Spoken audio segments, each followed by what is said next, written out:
భారత ఆర్థిక వ్యవస్థ ఒక అద్భుతమైన పురోగతిని సాధిస్తూ వేగంగా ముందుకు దూసుకెళ్తోంది. ఈ క్రమంలో $4.18 ట్రిలియన్ జీడీపీతో మనం జపాన్ను అధిగమించి ప్రపంచంలోనే నాలుగో అతి పెద్ద ఆర్థిక వ్యవస్థగా అవతరించాం. ఒకప్పుడు 10వ స్థానంలో ఉన్న భారత్ నేడు ప్రపంచ వేదికపై అగ్రరాజ్యాలైన అమెరికా, చైనా, జర్మనీల తర్వాతి ప్లేస్లో నిలిచింది.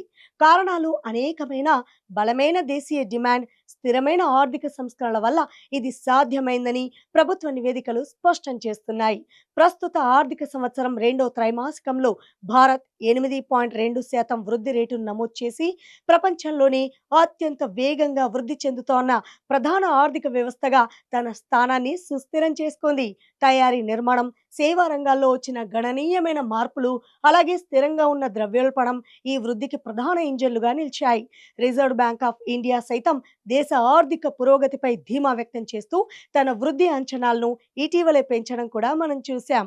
ఇదే వేగంతో ముందుకు సాగితే రాబోయే 2.5 నుంచి 3 ఏళ్లలో జర్మనీని వెనక్కి నెట్టి 2030 నాటికి $7.3 ట్రిలియన్ జీడీపీతో భారత్ మూడవ అతిపెద్ద ఆర్థిక శక్తిగా ఎదగాలని లక్ష్యంగా పెట్టుకుంది.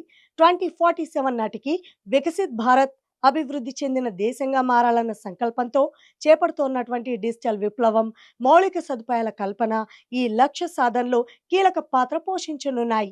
ఈ పెరుగుదల కారణంగానే విదేశాల్లో ఉన్న భారతీయులు సైతం భారత్కు రావాలని అడుగులు వేస్తున్నట్లు విశ్లేషకులు చెప్తున్నారు.